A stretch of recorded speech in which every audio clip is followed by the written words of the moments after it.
pozdravljeni. Naša tokratna gostja je gospa, je ženska, katere življenjska zgodba ni le izjemna, ampak je tudi pričanje o milosti, odrešenju in pogumu. Z nami je gospa Patricija Sandoval. Patricia, welcome to Slovenia and welcome to the Exodus television. So let's first discuss, where do you come from? Where do you live? I was born in California in the United States, but my family, my parents are from Mexico, so I'm Mexican-American. Mm-hmm. Thank you so much for having me here as well. Okay, so your book is quite popular among the anti-abortion movement people.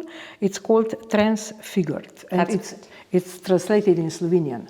Right, it's translated in various countries around the world, and it took 8 years to write that book. But for the glory of God, many women chose life, and many men and women that couldn't forgive themselves after having an abortion found God's mercy by reading the book. So what's your story? My story is I grew up in a beautiful family. We didn't practice our Catholic faith. We didn't pray as a family, and Jesus Christ was never the king of our home, our hearts. And when I was a young girl, the abortion industry came to my school. When I was in the 6th grade, I was 12 years old. And they gave us a class on sexual education. I never received any type of education or formation at home because my parents never received it when they were kids. So your parents can't give you something that they themselves don't have. My parents never taught me on virtues, so I didn't know that God created me to become a saint. I didn't know what the virtue of chastity and purity was as a child. And I didn't know the sacredness of matrimony and the beauty of sexuality, because sexuality is not something to be ashamed of. It's something very beautiful that God created for marriage and for the fruit of that to be children. So I was educated by the abortion industry at school on sex, and it was a complete distorted formation. And I say that I was a victim of abortion and their lies for the first time when I was 12 years old. And I feel that the abortion industry also stained my purity. You know, as a young girl, I didn't know anything about sex. So what we were taught in this class was that masturbation was something very good and healthy, that we should start exploring and experimenting as little kids, our sexuality. I was taught that you can be attracted to men or women, it didn't matter. I was taught by an abortionist that came to my school that life was not, there was no life at the moment of conception. And a woman that is in their 2nd trimester, that's when life was formed. That's when the child in the womb was an actual person. Before the 2nd trimester, it was just a clump of cells. In pregnancy. In pregnancy, mm-hmm. Yes, thank you. That it was just a clump of cells, that it wasn't a person. And they told us that if you ever find yourself in a crisis, if you're ever pregnant, young ladies, the abortion is a solution, it's the way out, and we can help you. We can take care of that problem. We will never tell your parents. It is your right that you keep your abortion private. And I remember them telling the young men in our classroom, if your partner wants to have an abortion, it's her body, it's her choice. You have no right or voice or authority over that decision. So right then and there, they were basically indoctrinating us. And I thought that true love was sex. You know, they brought condoms into our school. They brought a banana, and they showed us how to practice being responsible, practice safe sex with condoms and a banana. They taught us the use of birth control methods. So when I walked out of school that day at 12 years old, I was already pro-choice. And I thought that love was sex, that when I found a boyfriend, that's how I showed that I loved him. And I didn't know that sacrificing and waiting until marriage was actually true love. And, you know, things were very bad with my parents in 1992 when I was 12 that same year. Mm-hmm. My mother got very involved in New Age. So my mom was doing a lot of witchcraft and evil rituals. My sister and I experimented with the Ouija board. My mother did tarot card readings and palm readings, and evil went into our house because we opened up the door to evil, and it ruined my parents' marriage. I feel like when you're playing games with the demonic, it ruins a whole family. And one day my mother left. She packed up her bags and said, I don't want to be married. And she felt oppressed being a housewife. So society tells women that if you're not successful and working and traveling the world, or you have a business, if you're home and you're cooking and cleaning, you're not doing anything with your life. You're wasting your life. And my mother felt that being a housewife and cooking and cleaning all day, she was a slave, and she felt oppressed. So she said, I want to leave, and I want to start living my life, and I want to be somebody. And that was also very problematic for you as a young girl, wasn't it? It hurt me, because I felt abandoned by my mother, and I didn't understand as a child why she left. So I grew up very rebellious, and I've worked with teenagers around the world, teenagers that want to commit suicide. Today you work with them? Yes. Mm-hmm. I've been doing this for 20 years. Mm-hmm. I've worked with teenagers that are addicted to pornography, drugs, and when I get to the root of their problem, it's either they weren't loved or they felt abandoned by their parents. Mm-hmm. And even if they grew up with their parents, they just don't feel loved by them. And the root of that, a child being rebellious and a child that is hurt, is either a mother or father wound. Mm-hmm. And I was very angry at my mom, and I was very rebellious. And the values I had in my heart as a child was being rich. I just wanted to be rich and famous. I didn't have God. And I was a very good student, straight A's. And, I met my first boyfriend when I was a teenager, 19 years old. And I thought sex and love were the same thing. So we started to practice safe sex, what I learned from school. And the abortion industry does this. It's a trap. They know that parents aren't educating their children on sexuality, on the truth. So they say, we will be their sexual educators. Why? Because they know that if children start having sex, they know that birth control methods, they're not effective, they fail. They know that they will have future abortion patients. Mm-hmm. And you yourself had 3 abortions. I had 3 abortions, and that's what happened. So I started practicing safe sex. It's set up to fail. I was pregnant, not once, but 3 times. And to me, it was a crisis. To me, it was what my mother left. 19 years old, pregnant, I'm gonna be now a domestic wife, a slave, a nobody. And I thought and I believed that a child killed your dreams. So I had 3 abortions. And before each one, I was lied to. I was never told about the effects of abortion. I was never told about post-abortion syndrome. I was never told I would suffer mentally, emotionally, physically after each abortion. And pretty much I was suicidal. I had eating disorders. I had emotional roller coasters. I would cry and scream at everything. And I never understood what was happening, what was wrong with me. I never connected it to my abortions. And not only that, my partner, my boyfriend, was suffering post-abortion syndrome as well, because men also suffer after abortion. And you didn't tell him about all the abortions? I didn't tell him about the first 2. I lied to him. The last one, he went with me, and he didn't want to go. I remember him telling me, I want to be a father. What about my rights? What about what I want? And I felt that he was trying to take my right and my authority away. And I said, I don't care what you think. It's my body, my choice. You have no say. So I forced him to go with me to that abortion. Mm-hmm. And he also suffered the effects. He got involved with drugs and alcohol. Men usually suffer in a different way than women. Usually they go into addiction more than women. Mm-hmm. And we both were suffering post-abortion syndrome after 3 abortions. You also used drugs, didn't you? But this was after I worked for the abortion industry. Okay. Yeah, so I went to work for Planned Parenthood. Mm-hmm. It is the largest abortion industry in the United States and world. They have clinics and centers throughout the world. So I went to work for them because I thought they were for women. Mm-hmm. I thought they were for the youth, and I wanted to help women. But when I worked behind the doors of Planned Parenthood, I saw the truth about abortion. What is the truth? The truth is that they lie, they deceive, they don't care about women, they don't care about motherhood. And I was hired illegally as a nurse. I was never a nurse. I never went to nursing school. They needed my Spanish because most of the women that have abortions in the United States are Hispanic that don't speak English. So they desperately needed my Spanish to help women have abortions. And when I had to assist the first abortion, when I stood behind the abortionist, first of all, I noticed how unsafe it is. The abortionist can't see what he's doing inside the womb.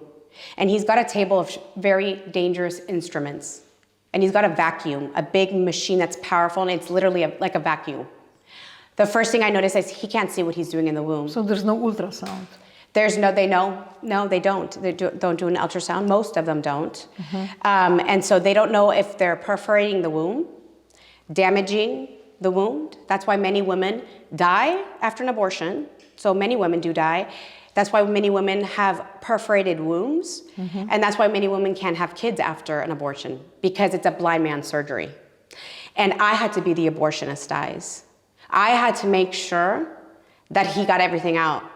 So when I was escorted to a hidden room behind the clinic, I believed and I thought when they put everything that came out of the bag from the machine, everything that came out of her womb, I had to grab the bag, go to a room, and I had to empty the contents out in a big glass dish. And I thought I was going to see a sack of tissue, because that's what I was told before my 3 abortions. But to my reality and to my shock, there was a baby in pieces in that plate. And I had to find 5 body parts. I found 2 little hands, 2 little legs, and I found a head. And the first thing I noticed on the hand, when it was held up to the light with tweezers, were the fingerprints of that baby. This baby was 3 months gestation, and it was completely formed. And I remember seeing the fingerprints and thinking to myself, the fingerprints identify us as irrepeatable human beings, and it gives us our identity as people. And I will never forget the expression on that baby's face when I saw the head held up to the light. That baby was in agony. That baby was suffering. That baby's mouth was wide open because this baby was screaming in silence and crying, and nobody can hear his voice. And then you suffered after working in such a clinic? Yes, I was horrified. Women fainted. Women were dragged down the halls. Women bled to death. It was hell on earth, what I witnessed behind the doors. And I wasn't there very long. And I suffered, knowing that not only did I kill my children, but unknowingly, I was also part of killing other people's children. And I felt like a murderer for the first time in my life. And I felt like trash. So I started to use drugs to heal my pain. I didn't know God. And I was so addicted to drugs that I lost everything. I lost my soul, my house, everything. And I was a homeless person on the street for 3 years, addicted to drugs and suffering. I pulled out all my hair, and I didn't eat. I looked like a skeleton, basically. I had bones. I was a dead woman walking. And one day I was on the streets of California, and I thought I was going to die because I hadn't eaten anything in 5 days. And I started to cry out to God. I actually felt the presence of God. I felt God the Father looking down at me with pity on my soul. And I cried out to him, and I said, I don't know you, but I know that you exist. I had a beautiful family, a beautiful life, and I ruined my life because of the choices I've made. Please forgive me. And at that very moment, I asked for forgiveness. A young waitress ran out of a restaurant. She held me in her arms, and she looked at me, and she said, Jesus loves you. I saw you crying through the window of that restaurant on the corner. I started to pray for you. And God told me that he will never abandon you, and that everything that you've done in your life, he forgives you.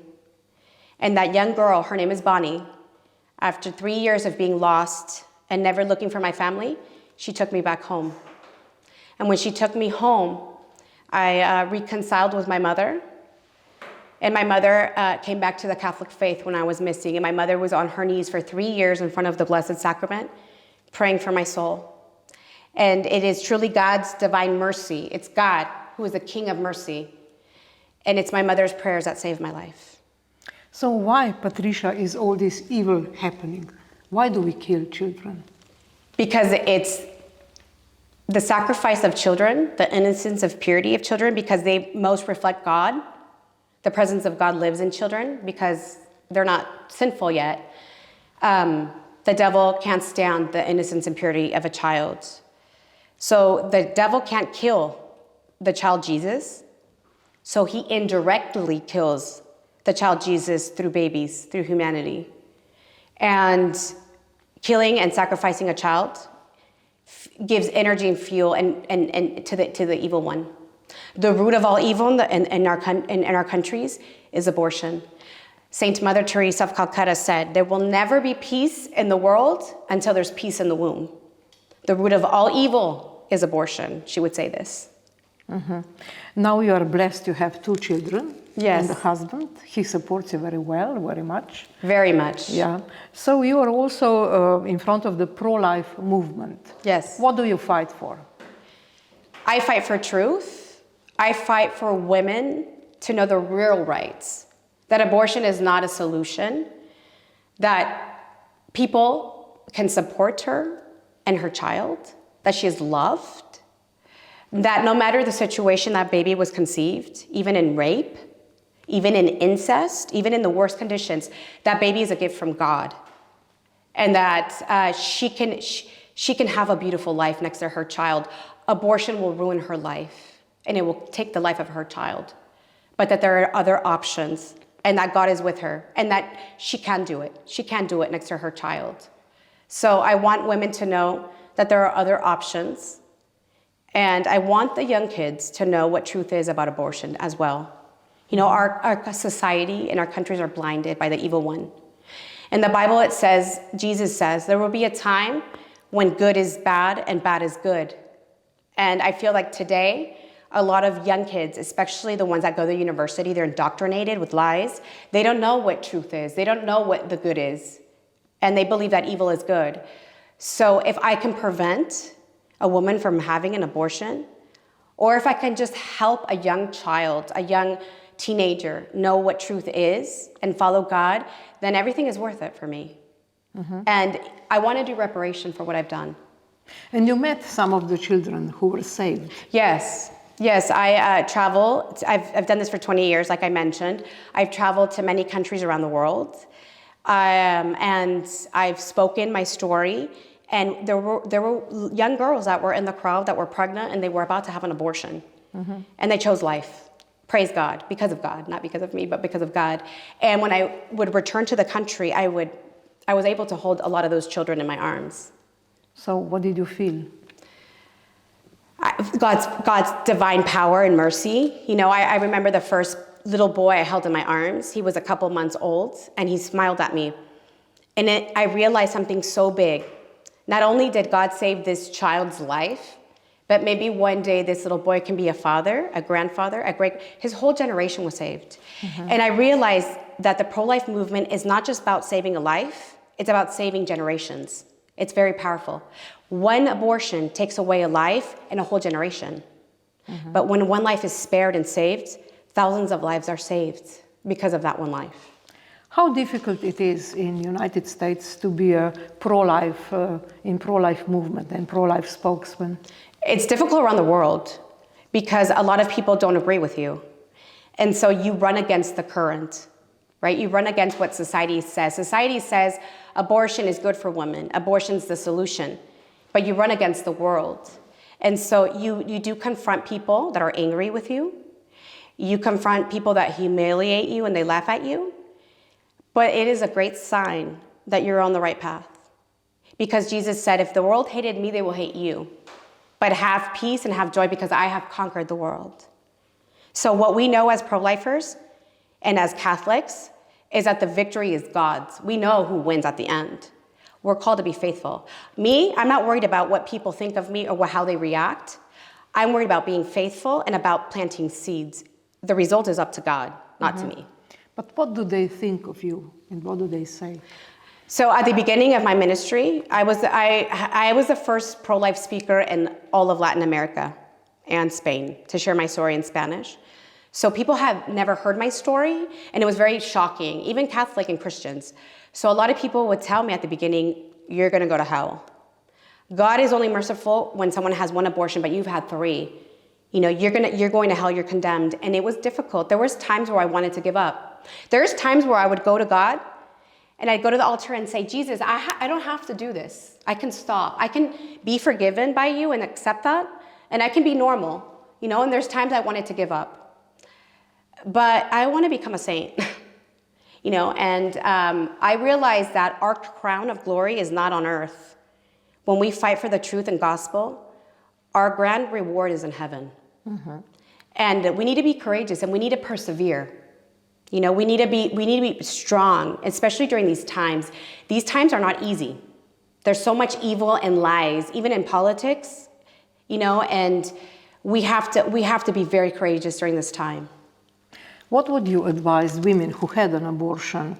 Do you personally still have a contact with your 3 children that were aborted, or how is it? When I went to heal my abortions, I went to a healing retreat, and Saturday evening during prayer, God gave me the grace. I saw my 3 aborted children. And when I closed my eyes and I was praying, God gave me a vision. I saw my daughter. Her name is Mariana. I saw my little boy. His name is Emmanuel. And my little girl, her name is Rosario. And when I saw my children, the first thing that they said to me is, Mama. And I never thought I was a mother. To me, when I went into the retreat, I killed my children and they no longer exist. But God showed me that their soul is with them, with Him. And that they are alive. They're more alive now. And that they pray for me. And I want women to know, and men to know too, that have had abortions, that your children live. And your children pray for you. They're praying for your salvation. And that God has him under His care. Our Lady has our children. God told me in that vision that all the unborn children are under her mantle. And I want women and men to know that there's hope after abortion, there's healing, and there's joy. God can restore your life after abortion. So in Europe, especially in Slovenia, abortion is allowed for a very long time, for many years, and there are still many movements, feministic movements. They want to enforce abortion to other countries. What do you think about the society nowadays in Europe, or maybe also in the United States? Right, so it's corrupted. Like I said, it's indoctrinated, especially the enemy goes after the little ones. They want the little kids to be indoctrinated. And we are called to be courageous and to lift our voice. I have a sense here that a lot of people in Slovenia are a little bit more reserved and they're scared to speak up maybe. Or maybe it's not common yet. But as Christians and as Catholics, we are called to be courageous and to speak up. People in Slovenia are called to defend this evil. And I believe with my whole heart that when we face Judgment Day, we're held accountable. God will tell a Slovenian, and Slovenia in your country, when you were born, women killed their children in the womb. What did you do for your country? What did you do for those unborn children? What did you do for all the Slovenian children that were slaughtered in the womb?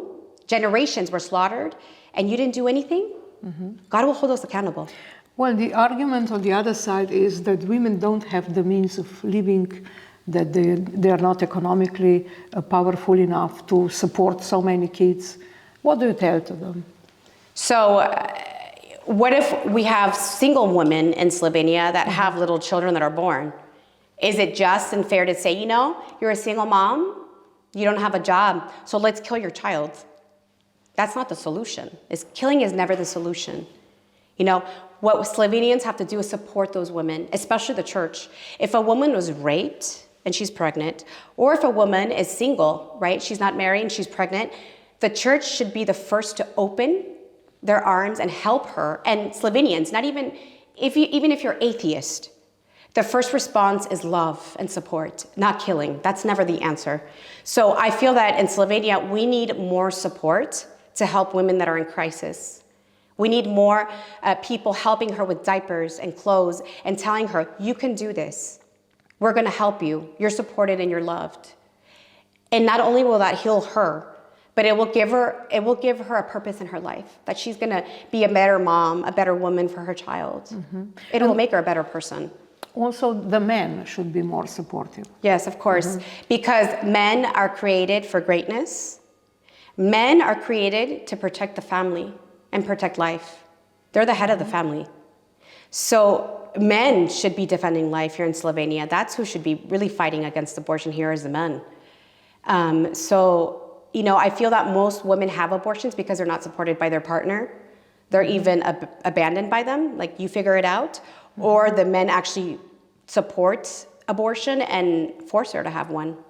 Or men are passive. Men just say, whatever you choose, whatever you want, I'll support you. And that's not a real man, defending life. So it's really important that men are men and that especially fathers defend their life of their child. It's your first time in Slovenia, isn't it? Yes, it is. So what's the message to Slovenian public?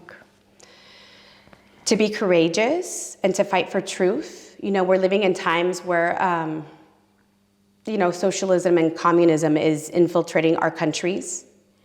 And it's very important that you are, that you fight for your nation.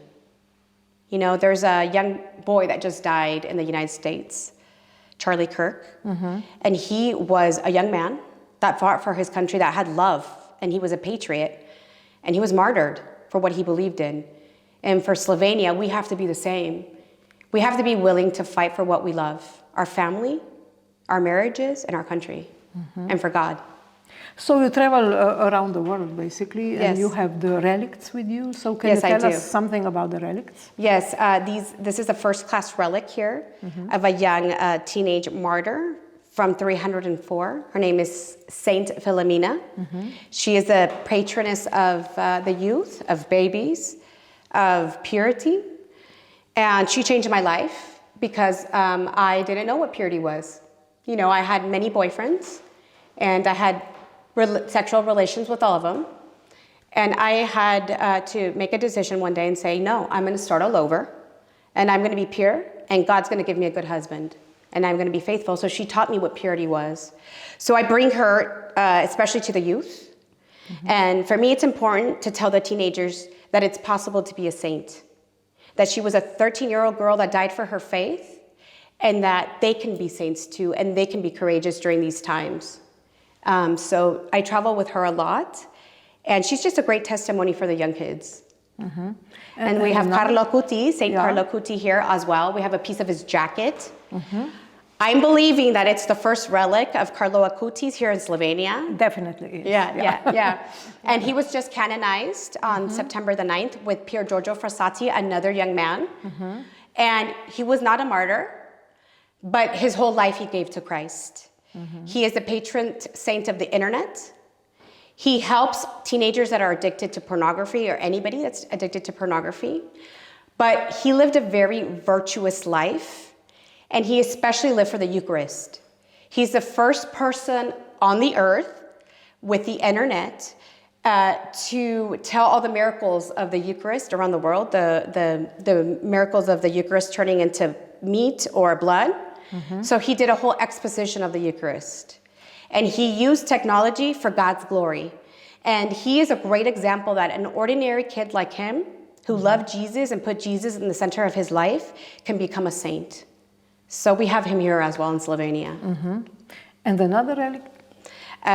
We have several that are in the back. Yes. Yeah, of the apostles. I brought 40 relics of the saints here to Slovenia, but we have St. Peter, St. Andrew the Apostle, St. Francis of Assisi, St. Ignacio de Loyola. So we brought a big army of saints here for this pro-life mission here in Slovenia. So this Carlo Frassati is going to be... Pier Giorgio Frassati. Giorgio Frassati is going to be also a figure debated on Stična Youth Days. What's your topic in Stična? It will be my pro-life testimony, but with the youth, I really like to do Q&A, because a lot of kids have questions. So I like when kids ask me questions. So they have questions about purity, chastity, how to talk to their peers, about abortion, about faith. A lot of kids tell me, I'm scared to talk about my faith at school. They laugh at me. Or, Patricia, I've talked about, pro-life and abortion at school, and everybody comes against me. And, a lot of kids are scared to face their peers and to be bold. So I will be having a Q&A session with the young kids. In Stična and everywhere in Slovenia? Yes. Where do you go as well in Slovenia? I'm going to, I'm going to see if I pronounce it right. Ljubljana? Ljubljana, yes, the capital, yes. Yes, I'm going there tonight. I have also here in Vršnica. Vršnica. Also, I have on the 21st, we will also have worship and prayer, and also my pro-life testimony as well. So now you have 2 children. Yes, I have 2 little girls. How are you going to educate them? I already do. So they know the saints, and they love the saints. But I also start educating, and they're little. My little one is 3, and my older one is 6. I speak to them a lot about modesty, you know, and about purity. So if my little girls have dresses on, I say this is the way you sit when you have a dress. You know, it's very important to be, you know, to respect God. I teach them about, you know, it's really important to talk about your faith to your little friends at school. And most of all, they know that they're created to be saints. They pray to God every day. They pray the rosary, but they ask God to help them become saints. How strong is the Catholic Church nowadays, all around the world? I think a lot of kids, especially in the U.S., are converting to Catholicism. Especially in the U.S., there's been a revival in the Catholic faith. A lot of young kids are going back to the Latin Mass. I've been seeing that a lot in the U.S., the Latin traditional Mass. A lot of women are starting to veil. You know, we lost that tradition. My mother would always tell me in Mexico, when she was a child, you couldn't go into a church without a veil.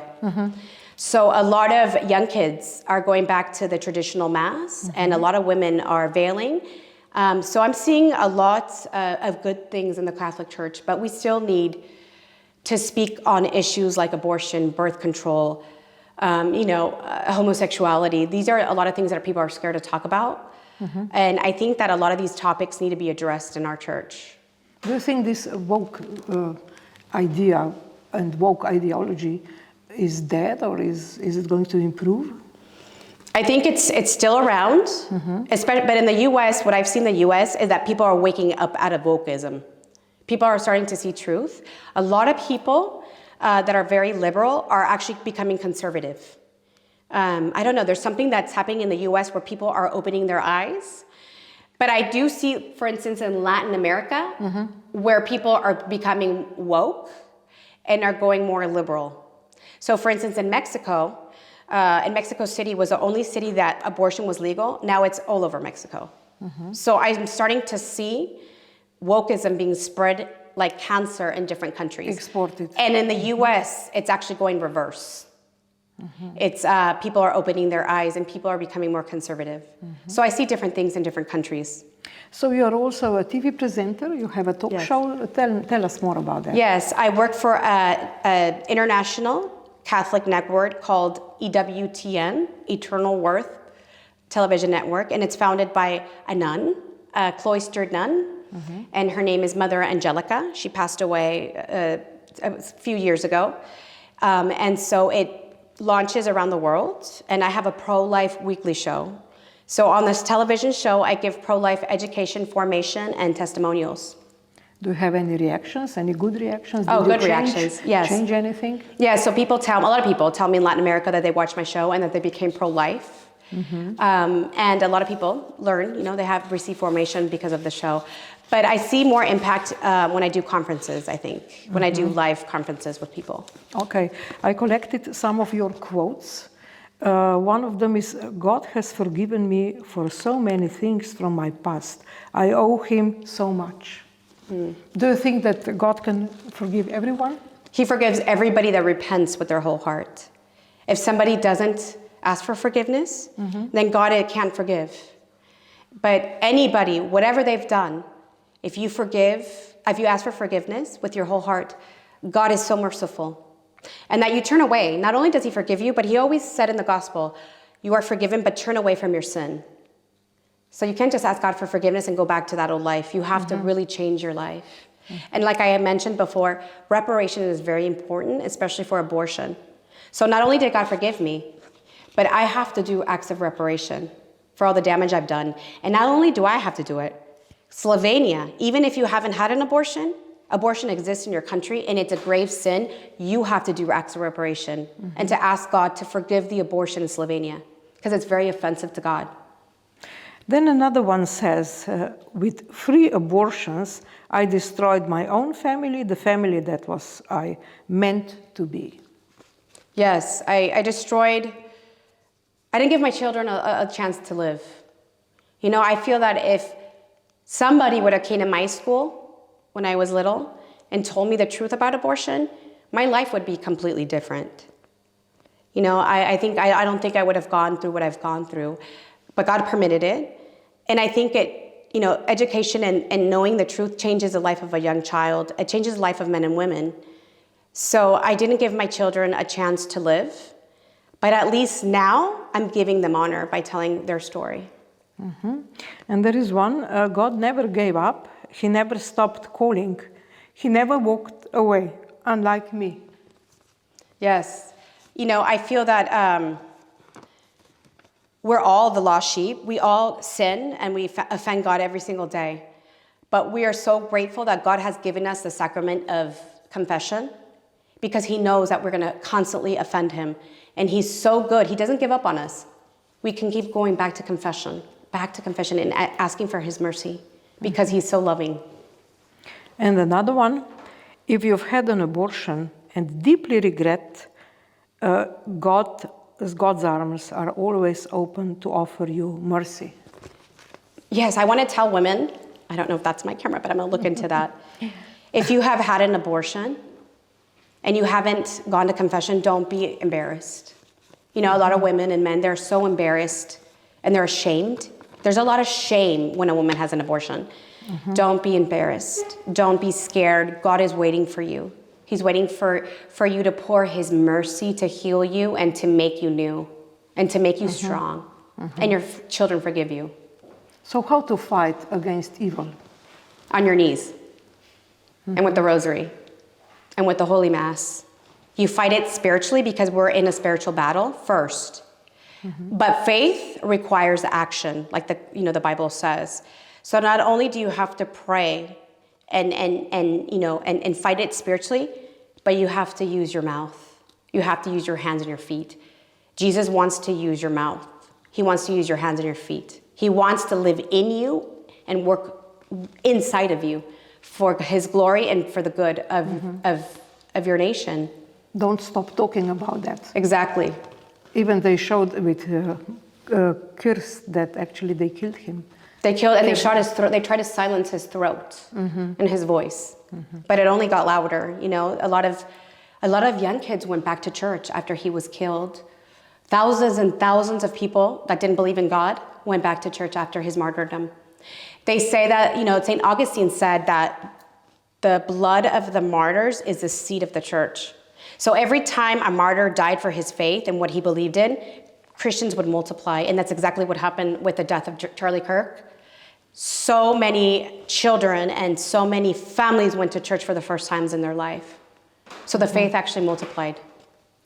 Okay, so Patricia Sandoval, thank you very much for the interview. Thank you and thank God. God bless everybody. Hvala za pozornost in nasvidenje.